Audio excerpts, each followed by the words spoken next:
Here's a story. From 5 years old, you're forced to give your cousin head while he also urinates on you. At the age of 8, you begin having full intercourse with another family member. And by 13, you have sex with 2 brothers your age. You get pregnant, and out of fear, you tell everyone they raped you. You're shipped off, the brothers sent to police, and 2 years later, you get gang raped by your then boyfriend's crew. Trappin Anonymous. I lied and said that they raped me. Damn. Yeah. Knowing that you had lied about it, to now it actually taking place. You deserve it. So that's what I thought. Like for years, I was like, yeah, well, you said it, like you spoke it, Wow. and now The you power know. of the tongue.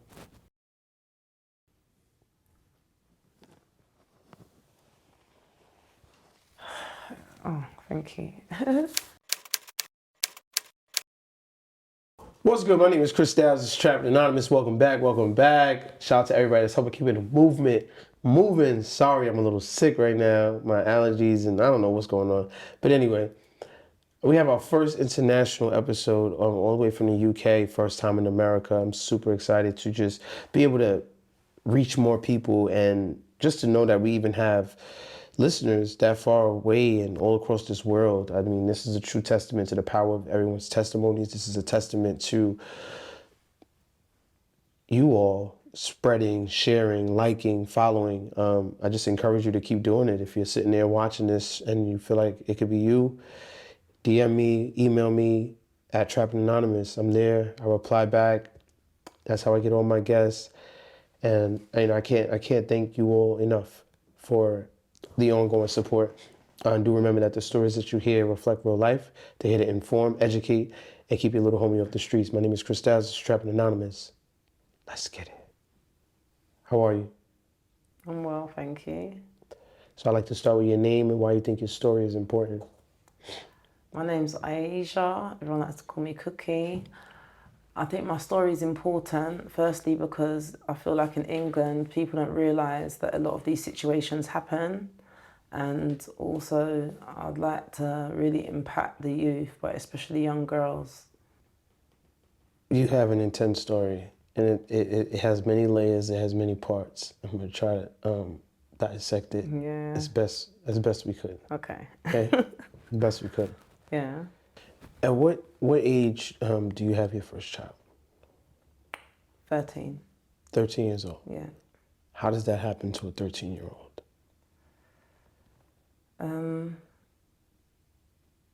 It was consensual, but I'd had experiences from quite a young age. So I feel like once, the other sex was around me, that it kind of naturally happened. So when you say at a young age, what happened? My nan, who's like an actual nanny, like a wet nurse kind of thing, had looked after me for years, eventually not taking money from me anymore. Just treating me like her own grandchild. Her grandson abused me. Yeah. And this was your grandmother? Or my adopted grandma, you could say. Adopted grandmother. Yeah. How does that work? My grandma had met her at church, and she needed somebody to babysit me, like for quite a long time, like for hours or days at a time. So she had become like the second grandma to me. Okay. Yeah. And what age did this abuse go on? I think I was as young as 5. 5 years old? Yeah. Very young. What were some things that happened? Just nothing penetrative, but just always weird stuff. Like he would let me perform fellatio on him. One of the worst things that I can think of now is when he weed on me, and then he made me do it to him first, and then he asked me then he done it back to me. But during that time, I remember I was laying flat on the bed and he was over me, like weeing on me, and I actually choked. And I couldn't get up because he was bigger than me, he was older than me. Peeing on you? Yeah, yeah. Like, just in your face? Yeah, yeah. But it was like a joke. Like, at first I was laughing, but obviously when that happened to me, Right. I felt uncomfortable, and I was like, literally, like, once he got up, I went to run out, and he just held my arm. But you know, you just get that eerie feeling.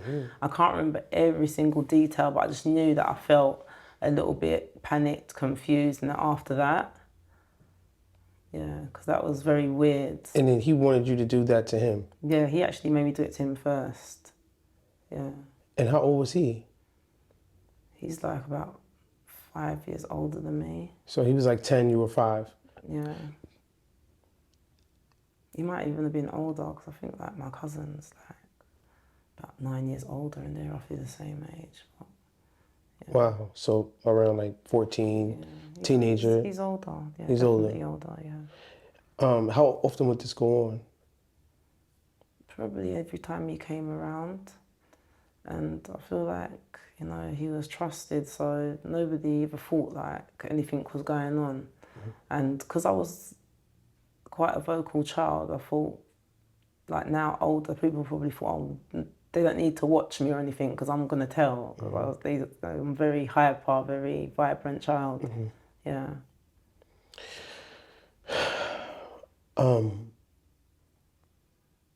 Wow. So this sort of like disgusting play, foreplay, fellatio as you described, he's just doing this with a child constantly over the course of years. You would say this sort of hypersexualized you in a sense? I'll definitely say so, yeah. Because it wasn't just him, it happened with like another cousin as well after that. And I feel like once you're open to something like that, other stuff can happen, and you will do stuff as well and not realise the implications of it. Yeah, for sure. And the cousin that you're referring to was older than you as well? We're roughly the same age. I think he's like maybe a year and a half or something like that. Well, what were some things y'all would do together? Just like when we was younger, it was just like rubbing. Like, it wasn't just like, there'll be times when other cousins and that are in the room as well, but it would just be like rubbing and that kind of thing. Gotcha. And then obviously as you get older, it only ended up just being me. So like we'd actually be having sex. You and your cousin? Yeah. Full on? Yeah. Well, you're young, so it's kind of, Yeah, you know, yeah. like more probably like fumbly. Right. But yeah. But you would just say it's nothing that a 6, 7-year-old should be doing. No, definitely not. And then obviously we got older, so shouldn't definitely been happening. So when your grandmother has your fake grandmother has her grandson come around, you just sort of display the same behavior of what you were taught. Yeah. But it wasn't until like I got older that I realised that that was what opened me up to it. Like, because I was like, because I would think to myself, I would literally be going crazy thinking about that, because that's like incest, right? And I was like, I don't know how I ever got into it. And I was like, oh, it was that. That's what it was. Yeah. So how do you and the grandson start becoming intimate? You mean my cousin? Or the first one? No, the guy that eventually ended up being your child's father. Okay, so that was the adopted son. So we was talking about our experiences, because he had been through stuff as well, growing up in care, and we just kind of clicked. And then obviously probably just speaking about our own situations, it was more comfort to speak to each other. Like, we was actually friends. Like, it wasn't just, oh, we was getting up to anything, and then we just, ended up having sex. It just happened. Yeah. Was this something ongoing, or was this like a one-time thing? No, it was ongoing. Yeah, it was ongoing, definitely. To be honest, I'm like, the way how my household is, I don't know how that could happen. I just feel like it's a lack of attentiveness to children sometimes, to be honest, because that definitely should have been spotted. Was this like an every night thing? Yeah, like in the nights, maybe when like somebody's out or whatever, but we wasn't really left in the house by ourselves per se, so most of the time people were there. Eventually you get pregnant. Yeah. How do you find out? my grandma comes back from Jamaica, and she's worked on the neonatal ward for like years, like maternity. And she was kept on staring at me, and then she called me and she told me to come here, and she was looking at me, and then she told me to lay on the bed and let her examine me. And I was thinking, what is she on about? So she examined me, and she said to me, I remember she said clearly, she said, Leyeasha, she said, you're either pregnant or you have cancer. And I was thinking, what the hell is she talking about? Because at this point, I didn't realise I was pregnant. Like, I had on the tight little dress when she came, a flare dress. Yeah, so I wasn't trying to hide it or anything. I wonder how she knew. I think working in maternity for so long, she could just see it. I probably started to look different, but to me, I was just still a skinny little kid. So How far along were you at this time? I was like 5.5 months when everybody found out. I think I was almost touching 6 months. And what was the conversation like about moving forward? Was it like, who was it? Did they want to know like abortion? They grilled me. I remember they kept us like up all night. My aunt ended up actually doing a test after that, and she was even joking. She was like, Leyeasha, Grandma said we need to do a test. We know this, and I was like, okay, yeah, fine, like do it. And I remember she stormed up the stairs and she was like swearing. She was like, what the F is going on? And I was like still confused. Because although I've been, having sex and stuff, I still really didn't understand everything. Like when you grow up in church, they kind of don't want to talk about anything, and yeah. Yeah, I mean, that's like so, like mind-blowing. I didn't have a period or anything yet, so. Nothing. No, I had spotting once, like a tiny spotting, but my grandma obviously probably thought that was the start of it, but probably I was spotting because I was already pregnant. Did your period progress normally after your kid and stuff like that? Yeah. Afterwards, I used to have very long ones, very painful ones for a long time. But after that, yeah, I carried on having periods like normal, I'd say after probably like 6 months to a year. Okay. So when you say she examined you, how did she examine you? She examined my stomach. Oh, okay. Feel like how you feel for a baby. Right. And I remember it was hurting.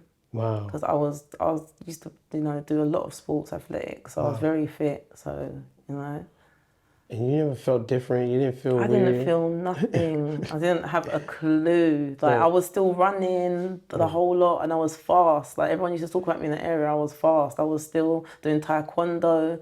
I was doing everything. With a baby in your stomach? With a baby in my belly. Wow. Were you with multiple guys at that time, or was it just the adopted mom's grandson? It was his brother as well. Yeah. That kind of just started off normally. And as I said, it's like once it's in you, it's like, I don't know what to call it. It's like a bad spirit or something, Yeah. And, but after a while, I feel like, although we were young, me and, my daughter's dad, like, I love him, he's a really good guy, like, even now. I didn't want him to be touching me anyway, but it was kind of like a blackmail thing, like, I know what you lot are doing kind of thing, like, I can tell. And then that's when it became really bad, like, I remember I used to, like, feel sick sometimes. Because I just knew that that was wrong, Yeah. How do you end up sleeping with both of the brothers? It's two of them and one of you, always in the house together. How do you end up sleeping with both of the brothers? I was sleeping with him already, and the brother found out. So then I never said no to him, but I kind of didn't want to. But it was like he was, like how children are. I know what you're doing, so kind of you have to do it. And at first it probably seemed like quite a joke, but as I said, afterwards it became like I didn't like it. I didn't want to do it. But it was ongoing. Yeah, for a shorter time than with my daughter's dad anyway. Wow. Yeah. Wow. You said for a short time with your daughter's dad? No. Or with the brother? With the brother. Okay. Yeah. Were you ever at a point of like, whose kid is it? You don't know because, I felt like once I had my daughter, I knew, but at this point, nobody's not really knowing that I've been sleeping with both of them because I had a older friend that I spoke to at the time, and I'd gone out with her to like meet guys and stuff. So she was like, "You've got to lie." Like, she's Yeah, straight Nigerian. up. She was like, if my parents find out, they're sending me back home. They're gonna literally kill me because they're gonna say I'm responsible for the pregnancy and all the rest of it. So she was like, you just got to say that they forced you. And this is on the time when I was on the phone, because you know, like now they found out I'm pregnant. They're like, bring everybody, bring your friends, bring everybody. So I'm like, I'm pregnant. And she's like, listen, don't speak. Just, this is what I'm going to say to you. And she said that to me. And I was like, oh my God. But I was like, no, I have to do it. And I just lied. And I thought I lied well. But my granddad, I love my granddad, God bless him. Like, he knew. He was like, you know, she said a picnic girl afraid. He was like, she's scared. Like, don't listen to that. What did you lie and say? I lied and said that they raped me. Damn. Yeah. It's wicked for me to even say it. I hate saying it, but it's the truth. Yeah, it's the truth. It's the truth. You know, like, I think about how many women are pressured to lie about that. How many women are pressured to just say, he raped me because of repercussions, because of how they'll be viewed, because they're young, because they was manipulated, because they were coerced. I think about that. But I feel like my family kind of would have preferred that. So they kind of didn't really challenge it. Whereas my granddad, I remember he just leant up on the wall like he always did. And he was like, that never happened. He was like, she's scared. But it's kind of like my granddad didn't have a voice kind of thing. Like, very good guy, like very lovely man. Yeah. And he was like, you don't see how she's good on taekwondo, that never happened. I remember he said that to me. He was like, no. Yeah. And I was like, yes, granddad, in my head. But yeah, they just called my mum, packed me up, and I was just shipped off. Shipped off where? To Birmingham, a place called Birmingham. It's like country. Wow. Yeah. Did you ever speak to the boys again? When my granddad died, he died when my daughter was 2 months old.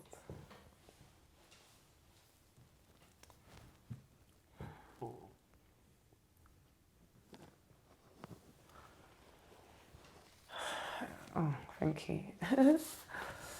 But yeah, that hurt because I felt like I killed him. Why? Because he was unwell. Sorry. He was kind of unwell before, like he'd been getting pneumonia and it had weakened his heart and stuff. So I always just felt like he died of a broken heart. Because you weren't around anymore? Because he didn't want me to go. I was pregnant. My granddad was literally like my dad.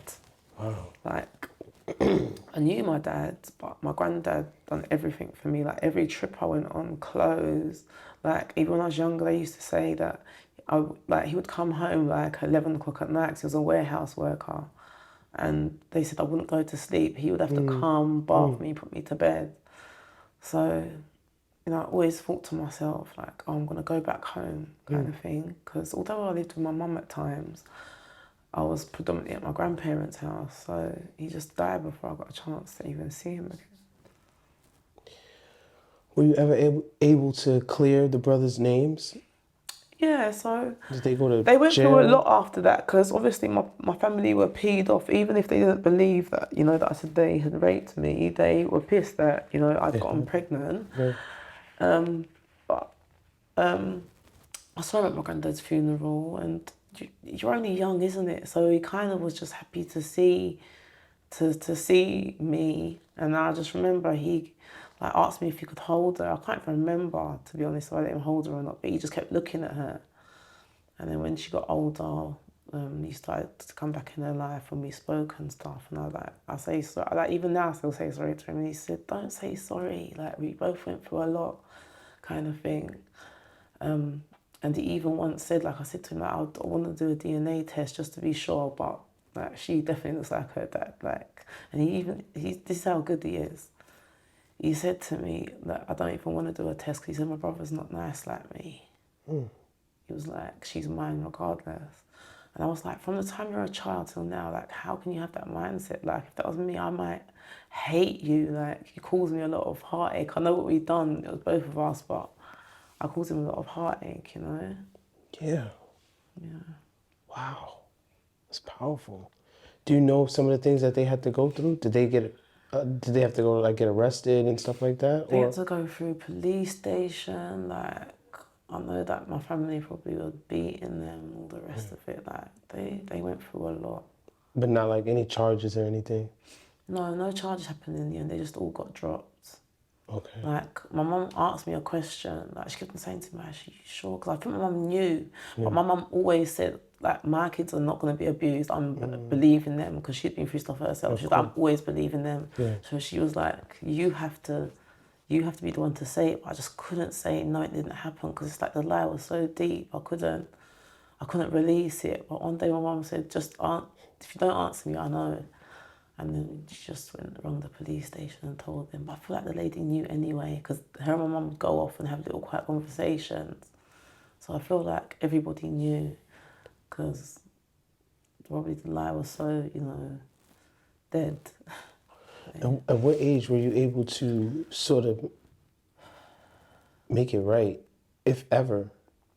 Were you ever able to just be like, hey, listen, ma, family, whoever, I lied. I felt pressured. Yeah. I felt backed into a corner. He said he always knew it, but my daughter had an operation when she was 8, and I remember he'd been seeing her like a little bit, but I said to him that she's going in for operation, but I'd like you to be there. And before I could even finish that sentence, he was like, I'm there. And yeah, we actually spoke then, like when she was going in for operation and stuff, and then I'd go around, we would go around, I'd drop her off because she started having more contact with him. And we spoke about it deeply, and he told me a lot of the stuff that he went through, and I just said, I can't take it back, but I am like genuinely sorry. Yeah. And he was like, he wasn't like, oh, it's okay, don't worry about it, but he was like, it was a lot, but I get it, like, because there was just stuff happening from before, so he knew that I never ever wanted no harm to come with him. I was just scared. Yeah. And the brother, you never got to speak with him. He never forgave you. Probably not, but I'm genuinely sorry with him as well. But I also I've let go of it all now. But for a long time, I was kind of like, although it started off consensual, I mean, yeah. you kind of blackmailed me in a way, so I didn't feel as soft He's towards still him. kind of, Yeah, but it was bad. It was wrong, and yeah, it's fucked. Wow. Yeah. Wow. So you get shipped off to Birmingham in the UK.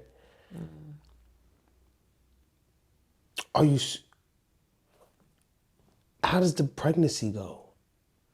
Well, first, before we went to Birmingham, we went to my mum's, but we started seeing a lot of people would see me out, because my mum, and my dad, God bless them, they didn't try and hide me.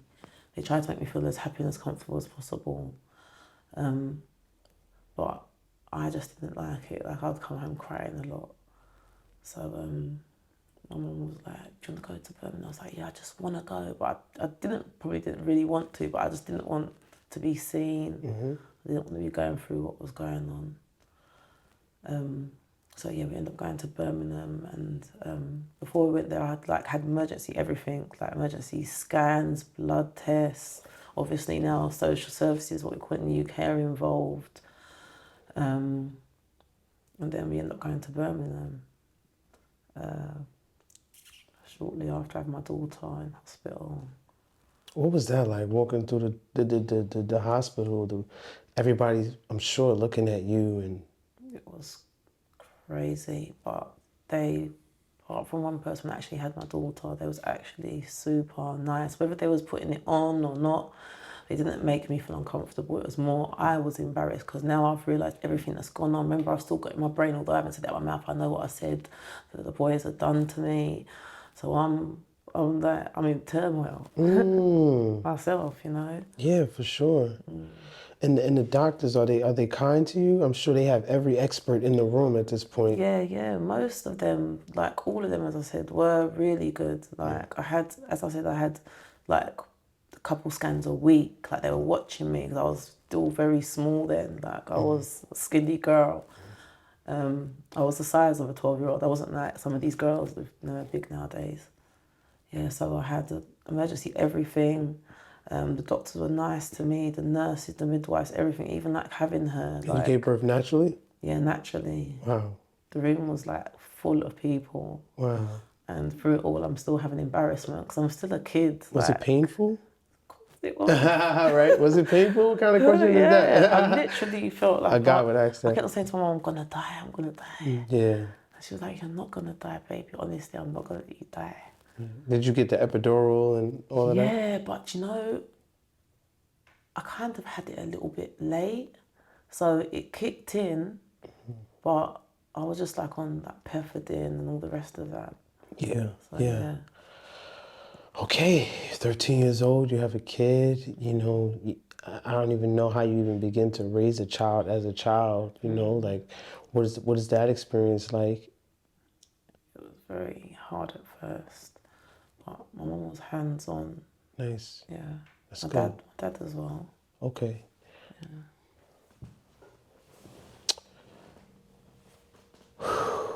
What is your relationship with guys now after this, right? You come from this really traumatic place of your cousin, violating you, and then sort of that transitioning into you with other guys and just being so young and sexually active. How does this translate to other interactions with men at that age? It's always quite negative. I didn't really do anything for a long time after having my daughter. I was too traumatized to be honest. But I feel like after that, I just kind of just kept on attracting the wrong people. Then when I did attract the right people, I ended up not being nice to them. Yeah, basically my first, I'd say, maybe proper as an older boyfriend after that. How old are you at this point? I'm like 15, touching Okay, 16. 15. It's like 2 years after my daughter. And I'd met him and he seemed cool. And one day I'd gone to meet him with my school friend. And we're literally like, obviously we hooked up, gone in the room with him and we're having sex. But then another guy comes in with my friend. And at this point, I'm want to stop because I'm like, what's going on kind of thing. Was this the first time you had sex? That this happened? Yeah, no, it wasn't the first time. Okay. But it was just at this particular time. Right. And so obviously then they start having sex on the bed. Another guy comes in and joins her. And then... Another guy comes in and joins... With my friend. And her man. Yeah. So them two on her. Yeah. And I'm just looking the other way because obviously I'm shocked. By this point, people might think, oh yeah, I'm used to this, I'm used to that. I kind of reverted after I had my daughter. I was actually like scared. And mum was telling me, do you want this to happen to you again? And I'm like, no. So did it seem consensual with her? It did at first, but I just knew in my heart that another guy coming in, that wasn't normal. And I could just feel it on her. Like when I did look over, I was like, no. And then everything finished and it was just like walking home in silence. And I said to her, are you okay? And she was like, yeah, I'm okay, kind of thing. But I just knew she wasn't. And she said to me if I'm okay. And I was like, yeah, I'm okay. And then we kind of never spoke about it again. And like he's like maybe a week later, he's calling me like a lot and I'm ignoring him. Because not only do I feel like violated for myself and my friend, I feel a little bit scared. But then that's when that demon part comes in, like from what happens to you when you're a child. So I eventually give in, go and meet him again. When you say that demon part of you mean you being, or just wanting to have Not sex, even, or not even that. Just obviously, I know at this point I'm gonna meet him. I'm gonna have sex. Like, right, it becomes very hard for you to say no. Like, right, there's always like a lot of peer pressure. right, Probably now I know that it's a lack of self-respect, a lack of confidence, all the rest of it. And I meet him a few times, and he seems fine. Like, I'm like, okay, all right. Like, my friend's like, are you gonna talk back to him? And I was like, yeah. And she was like, I don't think you should talk to him. I'm like, no, he said sorry. Like, you said you're okay, I'm okay, kind of thing. but your friend kind of said, I'm out, I'm done, after what happened to her. Yeah, kind of. Like, we still hung out. We was like best friends, but she didn't come out with me. I was out by myself at this point.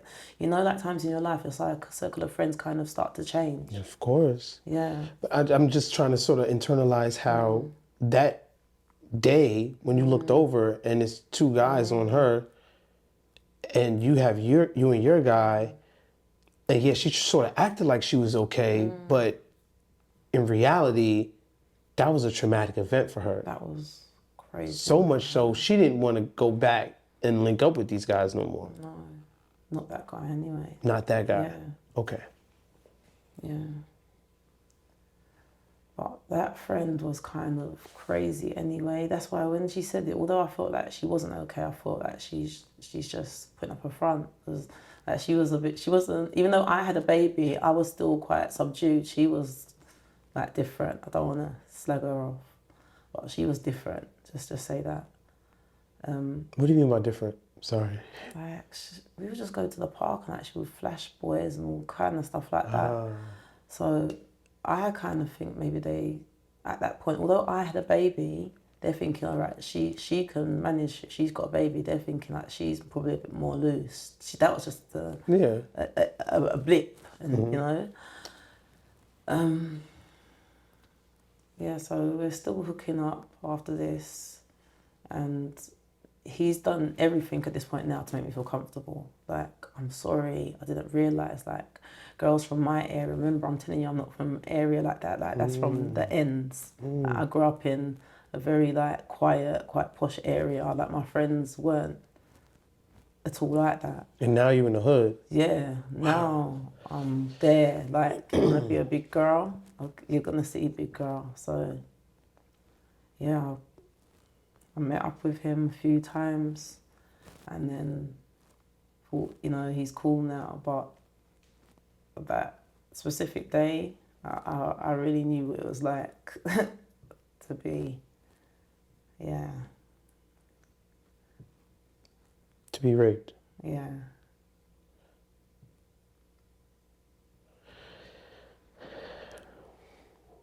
I guess sort of going from knowing that you had lied about it to now it actually taking place. You deserve it. No. That's what I thought. Like, for years I was like, yeah, well, you said it, like you spoke it, and now you The power know. of the tongue. What happened? I remember I met him and was just running errands, and he was like, I need to, because remember these guys are all like on the road, and although I didn't physically see anything he was doing, I know he was just going to that point. So I don't know exactly what he was doing, but he was doing some form of hustling. And he said, I just need to go to my like my grandparents' house. I think he said my grandma, granddad, I can't remember right at this specific moment. And I was a bit like, oh, okay, all right. But I thought, fine, it's like in the area, like this is all happening kind of close to like where my nanny is. And it's crazy because my nan said, she said once, like, I was in the house with my boyfriend and I got caught, and she was like, leave her because you're going to make her go out the road next, you know, something happens to her, they go and rape her or something. And I just remember we went into the house and I was like, okay, yeah, this looks like a grandparent's house. Like, if you're Jamaican background, you know what grandparents' house looks like, all the ornaments and all that stuff. And we went in there, we had sex. I felt okay, like, I didn't feel anything untoward. It was just having sex. I don't feel like I really had any feelings, to be honest, whenever I was having sex, to be honest. And he gets up to go out, so I'm thinking he's going out to obviously go and use the bathroom or something, and I'm getting ready to pull up my pants to go and use the bathroom and then probably just go, because it's his grandparents' house, you know, you just go in, he's quick screechy and run back out. That's what I thought it was. But then someone walks in the room, another guy, and I'm like, excuse me, like, I'm getting changed kind of thing. I'm not talking, I'm like, excuse me, trying to pull up my pants. And he just pushes me back on the bed, and he just proceeds to rape me.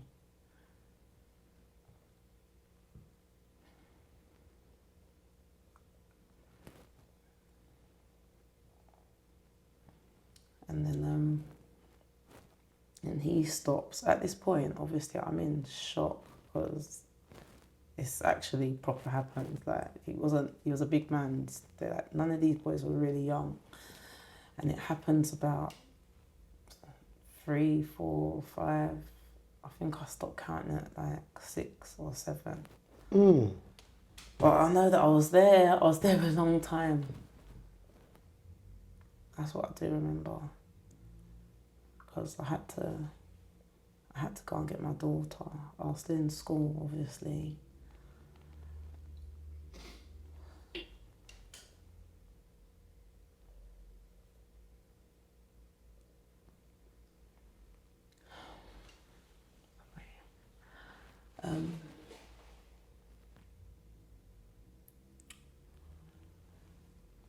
When this is happening, most of the time now, like, I'm just covering my face because it's just shame, isn't it? Like, I'm exposed, and like I can hear other voices and that as well. And like at times I can hear like sniggering, like laughing, or just like the odd comment.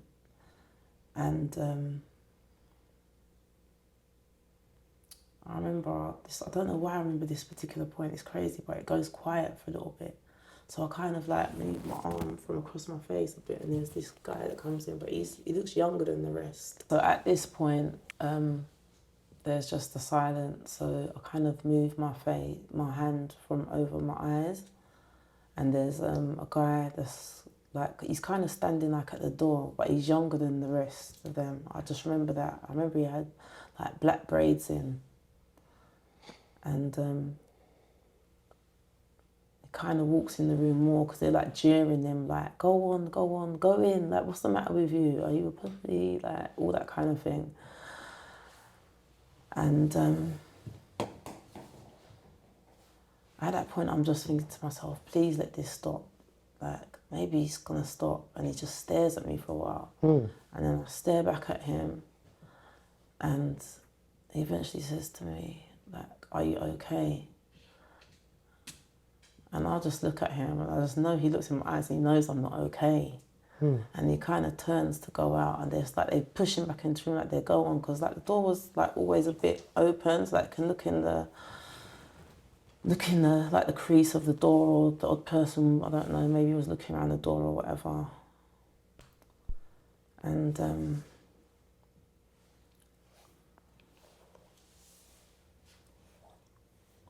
he just says to me, sorry, and then he just proceeds. But I always knew that it was peer pressure. I just thought to myself, this is somebody who doesn't want to do this. Like, even though that was happening to me, I was kind of thinking, he doesn't want to do this. Maybe I just was thinking that. Maybe he didn't, but maybe I just thought that to make myself feel better at that point. It still carried on for a while after that. And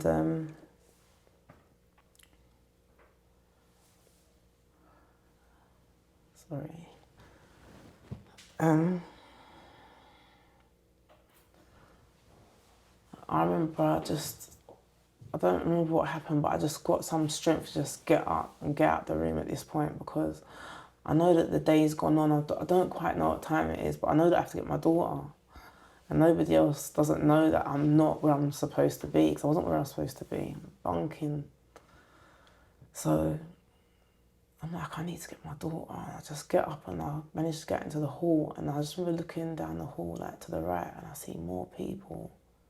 But I don't even think about it then. I just look towards the door and I'm like, I need to get out. And I remember at this point, I'm literally leaning on the door because the door's locked. I'm like, I need to get out. I'm just leaning on the door. I'm asking God to help me. I'm like, I need to get out of here.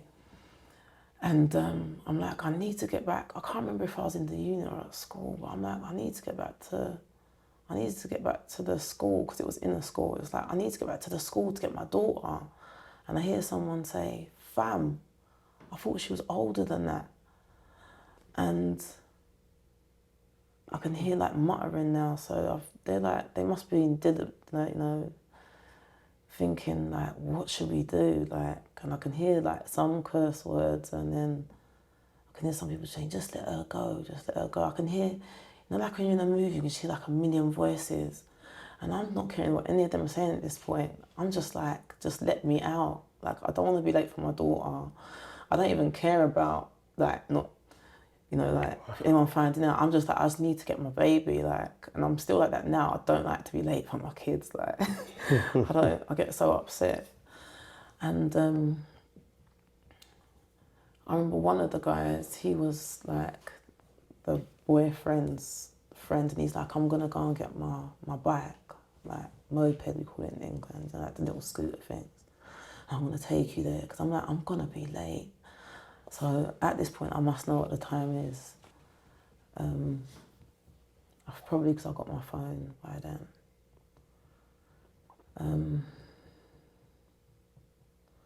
And he goes out the front door, but they're still not letting me out. And I'm like literally saying, let me out. He's like, no, just stay there. I'm going to get my bike. I'm like, no, just let me come out now. And he's like, no, just stay there. And then he doesn't come back. And I'm like, what the fuck? But I just know that I'm not going back into that room. That's what I do know. At that point, I'm like, you can just kill me. And eventually someone lets me out. Can't remember, but I just remember literally it was like somebody opened heaven or something, and I remember feeling the breeze, and I remember I just rushed to the bus stop, and it's paper bus stops because it's digital now, paper bus stops. I read the bus and I'm thinking, I'm gonna be late, I don't care about it. I don't even care about what's just happened. And I remember I got my daughter. I remember running, that's what I remember. I remember running like all the way. So I think I ran about like a mile and a half, maybe even 2 miles, because from the high street to the school it's a distance. I remember I ran all the way, and I got her, and then that was the last thing I remember for a while. Wow. Wow.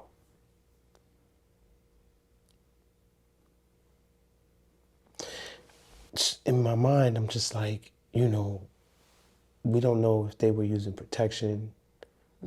You're at risk of all of these, this is sort of like what they do,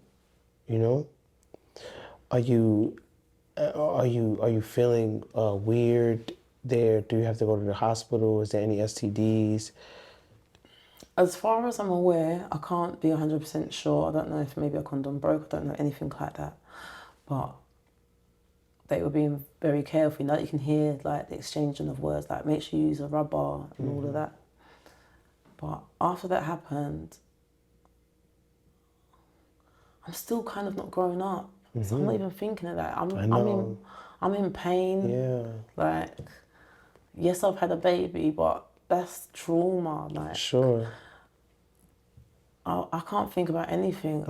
I now know I probably went into like a manic, depressed state, and I'm still having to look after a baby. Like, nobody knows what's happened at all. So like, I was suicidal after that, literally. But I didn't tell anybody, and obviously I'd lied about that when I was younger, and I just thought to myself, do you know what, you deserved it, so deal with it. So I thought I was dealing with it, and I tried to kill myself. It didn't work, and I was like, oh, thanks God. How did you try to kill yourself? I remember I just emptied the whole cabinet of pills. Like, I didn't know what was what. I just took everything. And my grandma's cabinet was always full. And as I said, like, look, my family's in the medical field and that.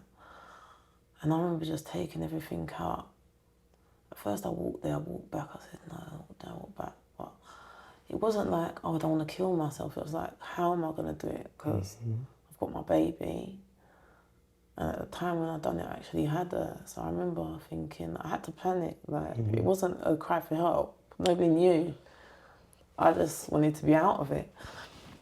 I don't, when you're older, you can articulate your own mind a bit more and say, right, it was this. I just knew what happened was nuts. And I was like, my granddad has seen all this happen to me. Because in my head, I'm like, he's watching everything that's happening to me from heaven.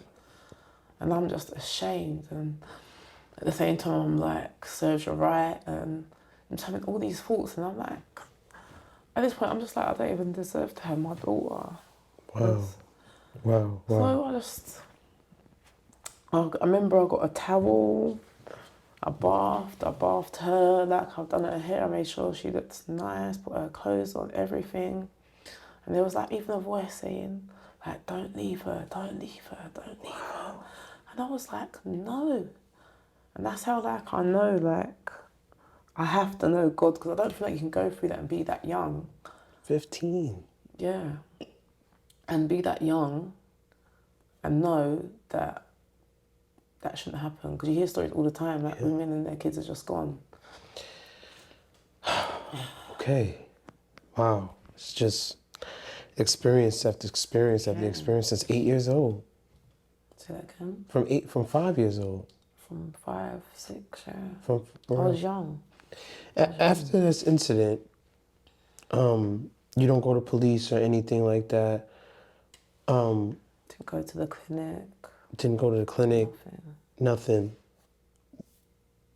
Now, how do you get to your second child? How do you stop talking to that boy? Does he ever say anything again to you? I didn't see him ever again. Wow. I didn't see him ever again. Do you know what? I probably could have even seen him, but it's like I blacked their faces out. But there was just this one guy that I remembered, and like years down the line, I saw him.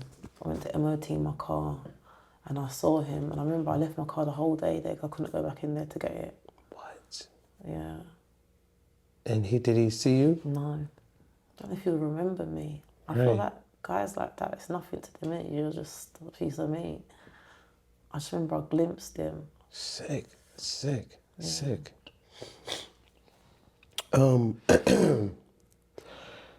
So the next guy, what's like your relationships like after that? I just didn't care. I'd have boyfriend after boyfriend. I say boyfriend after boyfriend. It's a lot. Because I wouldn't want that for my girls. It's like if a guy upset me, even if he was nice, I'll just go and chat to another guy. Or if I went chatting to another guy, I was out. One time I was out with, and he was my boyfriend. He was a really, really good guy. And I remember he just pissed me off one day, and I just literally left with another guy. I was out at a club, I just left with another guy. And y'all hooked up? No, I didn't sleep with him, but I just left with him. Just like, left? blatantly in front of his face. Wow. You became numb? Yeah, I guess so. I didn't care. How does your next child come about then? If this is sort of how you... My second child, I met her dad, and because I even remember when I met him, like, they were telling his mum I'm wild and this and that. And I knew his cousin through my cousin, and we met and we just liked each other. And we did genuinely like each other, but he was from Jamaica and he needed to stay in England, you know. So that's how that came about, and we ended up getting married. Wow. Yeah, like What age? I was young. I was 18. Married. Yeah. Okay. 2010. But things are looking good. Yeah, because in my mind, Yeah. although all this has happened, I always knew, like, I saw my grandparents' life. Yeah. So although, you know, people have things that go on, Of course. you don't see it as a child. You just see you know, they say skip to the good part. Yeah. Like, so I saw my grandparents, decent householders, when you want to get married. We got married. Things looked good for a while. And I was like, okay, this is how I need my life to be. Like, this is my redemption kind of thing. Then it just went upside down real quick. You get pregnant. And your sister confesses. Yeah. What does your sister confess? Well, I kind of find out, but she tells me that, yeah, she slept with, or my husband slept with her because he's older. How old was he? 19. And how old was your sister? 15. 15. How'd you find this out? A so-called best friend. She just came and told me one day. I remember I was talking, like I kept talking to her because obviously me and my partner had little issues at the beginning, and she just came out one day. She's like, I need to tell you something, and then she just told me. She said, like, they've been sleeping together, and I didn't believe it. I was like, no way, like, I don't believe that kind of thing. And then she was like, no, it's true. Like, she wanted me to know. And I spoke to my sister, and I ended up grilling her, and she just told me everything, like everything. I'm pregnant at this time. What was everything? They did everything, apart from the back door. Threesomes? No, not that, but sexually, like oral, all of that stuff. Oh, okay. Yeah. What happens when you confront your husband about this? She lies, and he lies, and I said, listen, I've spoken to my sister, she told me everything, and I told him everything that she told me, and then he just has to admit it. So at this point, I'm like, I've got my mum's children, because my mum's gone to jail now, so I'm there, like, 19, and I've got What's your mother 4 in jail kids. for? Smuggling. Smuggling. She's locked up. Your grandmother passes away. My grandma's not passed away, no. My granddad had passed away. Oh, granddad passed away. Oh yeah, sorry. My nan had passed away at this point as well. Yeah, my nan who said to them, let her stay in the house with her boyfriend. That same nan. Yeah. 19, 4 kids. Where's the other two? Who's the other 2 kids? So I had, not something I like to talk about, but I had my 3 siblings. I had 2 brothers and a sister, because I have a brother who, my mum was pregnant when I was pregnant. So I had a brother.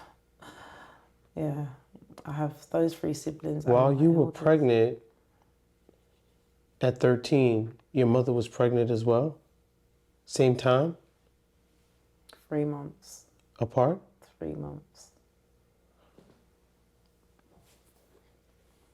You said you felt like you robbed her of her pregnancy. Yeah. Because my sister had died when I was younger. She died at 2 months old. And my mum had like Tubes tied? Yeah, the tubes tied. So she couldn't get pregnant. And they done it to her too young basically, so she wanted to get it reversed.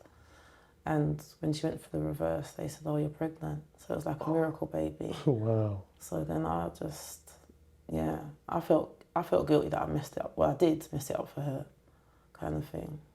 Yeah. So there were 2 new babies in the family when you were 13. They grew up as aunt And uncle. and uncle. Yeah. What it was a boy?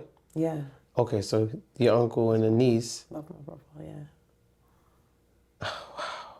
But you sort of raised them both. So they came to live with you. Yeah. That was That was hard, yeah.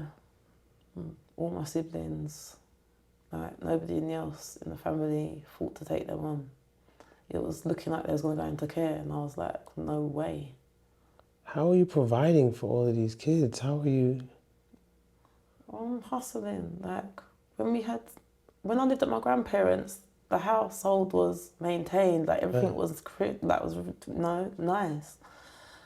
But at my mum struggled a lot. But I feel like her pride stopped her from asking. And then I feel like sometimes like my mum was kind of seemed like the black sheep. So we would be struggling. Like even when I was younger, before this happened, I'd struggle when I went to my mum's. I hated being there. Like I didn't understand that I should like tell that she was struggling. So yeah, I started shoplifting, to be honest, when they were babies. The first time I went in a store, my mum sent me to the shop, and it was like get baby food or get nappies. So slip the food into my pocket. Eventually, you find yourself in jail. What were you in prison for? And firearms. Whose firearm? My at that time, just somebody that I was hooking up with.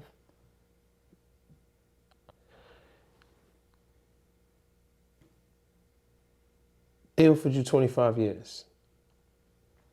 They said to me I could do 25 years, yeah, when they spoke to me, was interviewing me. All they wanted was a name. Literally. They said to me blatantly, like even from the time, because it was a woman, like she was the head of the Special Armed Forces. She said to me, like, we know it's not you, but it's in my name, because they knew it was in my house. They got intel. Somebody snitched on you. Yeah, I kind of think it was the best friend who told me about my sister. I didn't believe it at first, but then when I found out other stuff, I thought, yeah, it was her. Because I found out that she had been sleeping with my husband, and that she had tried it on with the guy that I was with now all these years. She had tried it on with him. So I kind of think it was her. This friend.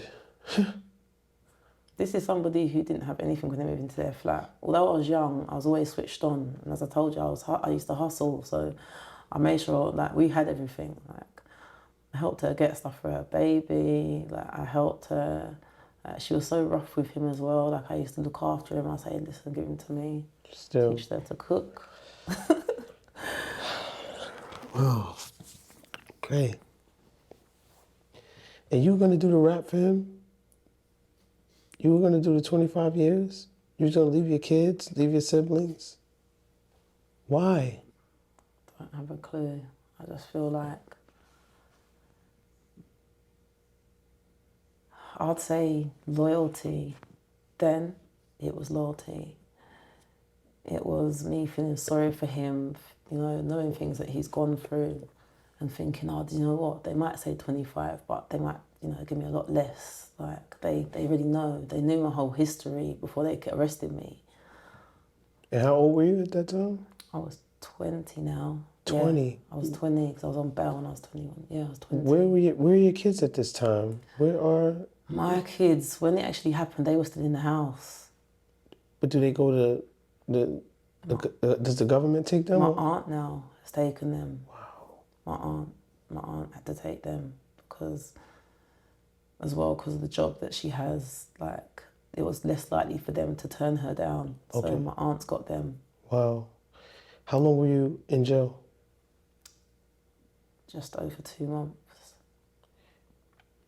How do you get out? God.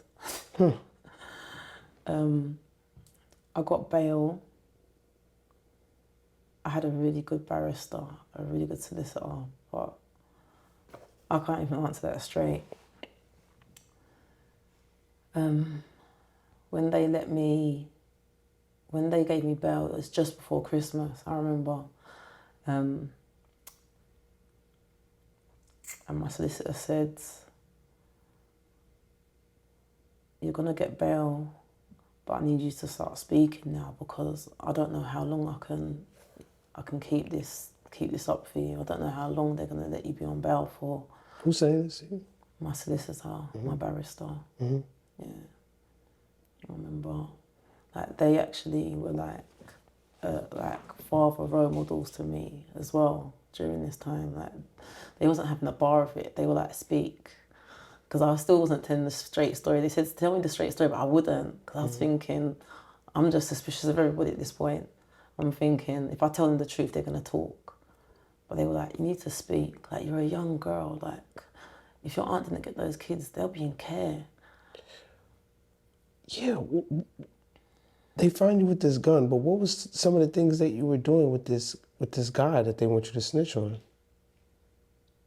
I was basically like their driver. I had become their driver. Like I learned how to drive.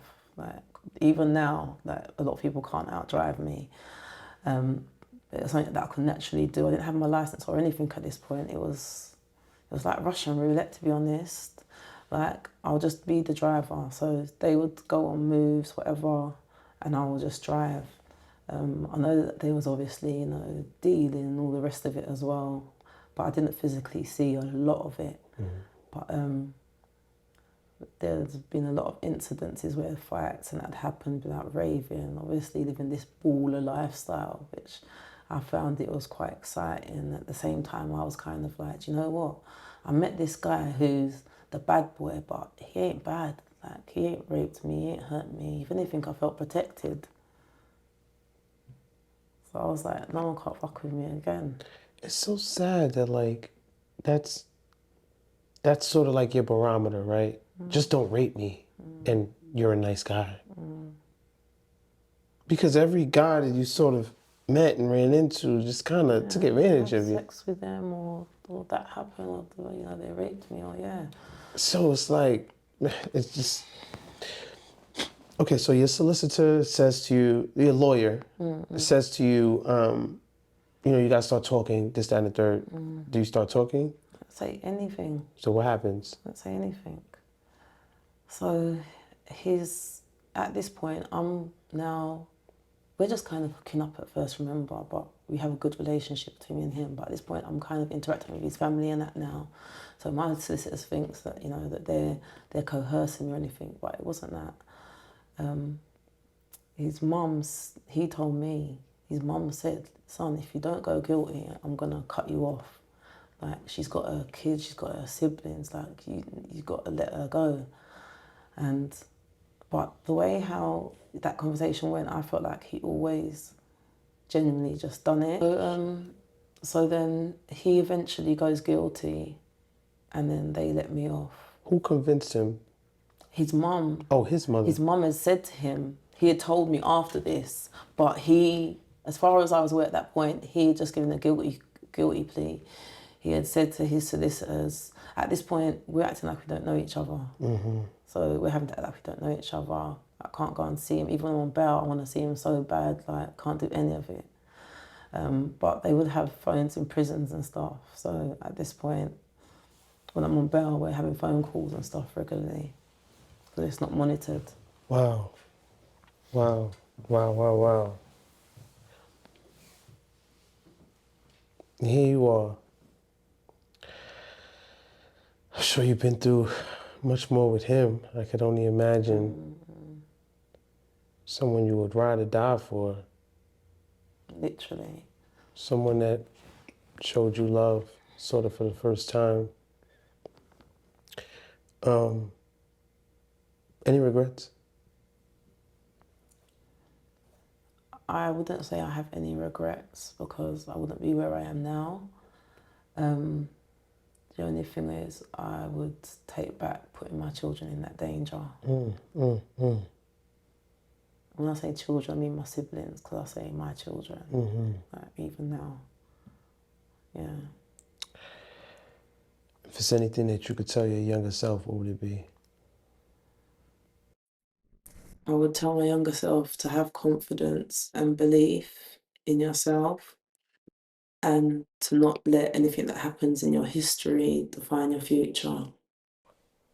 My name is Chris Styles. This is Trappin Anonymous. Let's get it. Thank you. Thank you very much. Come a long way.